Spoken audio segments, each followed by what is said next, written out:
Hey everyone, Mr. Happy here, and welcome to my guide to the Strayborough Deadwalk. This is one of Dawntrail's post-MSQ expert dungeons included in 7.0.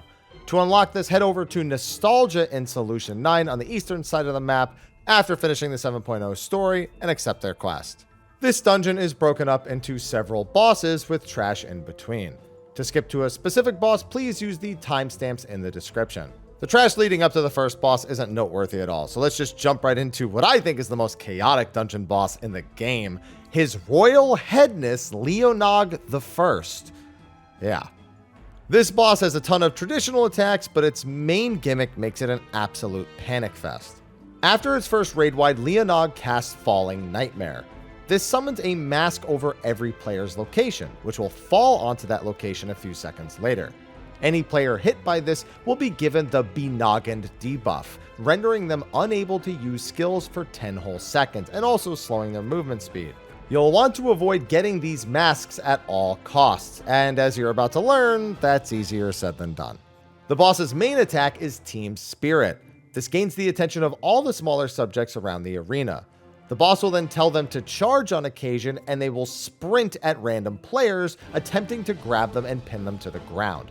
If you are grabbed, they will hold you in place for several seconds before a mask falls on your head, granting Benoggened. This gets chaotic really fast because there are so many subjects and their sprinting pattern is based on players' locations, making some patterns absolutely awful to move around while dodging other attacks. They also don't even all start sprinting at the same time. They kind of go one at a time, so it's not like that there's an exact pattern that they go. And honestly, getting grabbed and Benoggened is probably the better thing that can happen, because more often than not, they're going to grab you and lock you in place for one of his other AoEs that you need to be avoiding. I highly recommend foregoing trying to look like a Giga Chad. Don't do any big brain uptime. Just try to stay safe from these little buggers. Some attacks to look out for along the way are Evil Scheme, which does 2 back-to-back traveling AoEs in a cross pattern from the middle of the room. Honestly, one of the most threatening attacks here, especially when you're trying to go through the middle. If you get grabbed by one while you're trying to dodge them going in, it can be a real problem. Looming Nightmare, which is a chasing AoE that will follow the marked player for 5 hits, equally as scary actually. And Scream, a 3-part set of conal AoEs where you'll want to move into the first AoEs after they expire. Honestly, you know how to deal with these types of attacks by now, but all bets are off once the little guys start chasing you. While ideally people would stack up and dodge together to better control the ad's running patterns, this is a Duty Finder dungeon, so that's almost certainly never going to happen. Just keep your wits about you and stay safe, no greed. Leonog will also summon more masks to attempt to drop on everyone's head in random locations towards the end of the fight, so watch where they spawn around the arena and don't be under them. Good luck. The trash leading up to the second boss is also mostly standard, but there's one small thing to mention. There's a point about halfway through the second trash pull before the boss here, where a Ferris wheel will fall over, dealing large damage to anyone caught in it. If everyone sprints, you can usually avoid it, but be ready for players to take 30-ish thousand extra damage, depending on what role you are, all the same.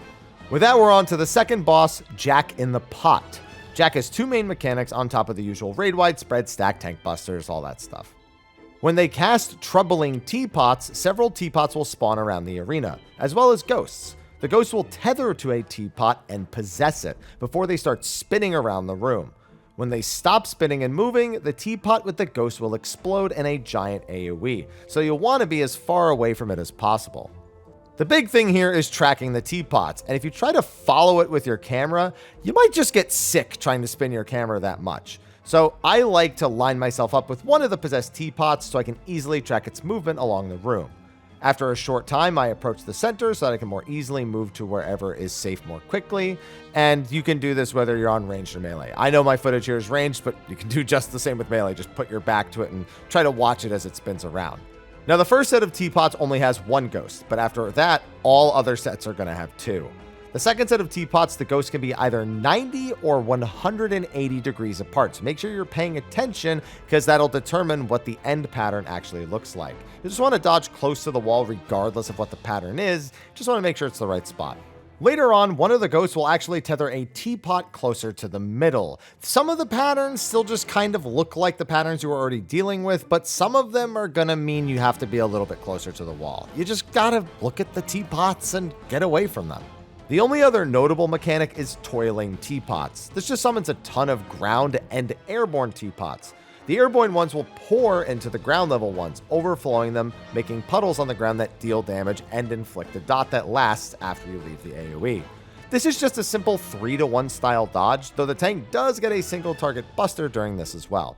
Just keep dodging ghosts and puddles and you're all set. The trash leading up to the third boss is mostly standard, except for the last couple of mobs before the boss room. 2 very large stray dolls with big health bars will attack.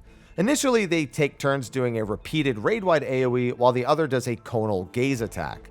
After this happens twice though, the both of them will enrage and begin slapping the ground for raid-wides non-stop until they die. If both of them are alive, the combined damage can be like 8,000 to 10,000 per tick unmitigated. So I do recommend focusing one of them down, or at least making it the main target of your AoE so it takes the full brunt of the damage. With that, we're on to the final boss, Strayborough.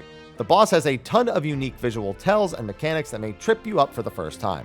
Also, I know that's not how it's pronounced, but I don't have the accent to say it properly. First are its bitter regret AoEs. Nothing too unusual, but the boss will either fire an AoE down the middle of the arena or along its sides. It will show you both of these animations at the very start of the fight, but just make sure you're watching the cast bar for when this happens later. It then uses Poltergeist. This summons a cross AoE of toy blocks in the middle of the room, sectioning it into 4 quarters. These walls are normally impassable. However, shortly after this, 4 ghost flames will appear in the 4 corners of the room. Touching a ghost flame will allow you to change your physical form, either entering or leaving ghost mode. You just need to touch it in order to change what your physical form is. You don't need to stand in it the entire time. While in ghost mode, you can freely pass through the toy block walls, which you'll need to do to perform other mechanics. In this particular case, you'll be given a distance tether from a summoned phantom, which you'll need to stretch by going ghost mode and running through the blocks to get far away. Right after this is Ghost Duster, which places a spread AoE on every player. This attack instantly kills any players who are currently a ghost, so everyone needs to quickly step into any of the nearby ghost flames to change back to their physical form and spread out, keeping them safe from the attack. Honestly, I don't even know if you need to spread out once you're physical. I don't even know why it's a spread AoE. I just assume that it's bad if you stand near other players, so I spread. Malicious March comes after another raid wide. This summons 2 lines of ghosts along the north side, which fire alternating line AoEs. During this, Strayborough will also charge Bitter Regret, performing one of the 2 patterns, so you just need to dodge everything accordingly. After this is Fleshbuster. This is a raid wide that instantly kills any non-ghost, so everyone needs to go back to ghost mode in order to survive.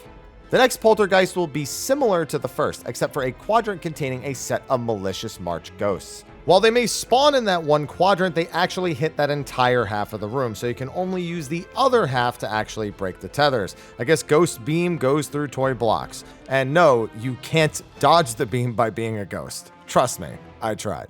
This is followed up with either a Fleshbuster or a Ghost Duster, so pay attention to which, and then a split damage AoE called Ghost Crusher. Despite the name, this doesn't change properties depending on your form, it's just a split damage line AoE, and you might need to be a ghost in order to actually stack up with your teammates. Then there's another set of Phantom Tethers, though this time paired with Bitter Regret. After this, everything just goes on repeat. The Ghost Flesh mechanic isn't that intuitive, even with the giant flashing text on the screen, but once you know it, the fight should go pretty smoothly. Anyway, that's going to be it for my guide to the Strayborough Deadwalk. Be sure to like and subscribe and stay tuned for plenty more Dawntrail content. I'll see you all in the next one, and until then, take care.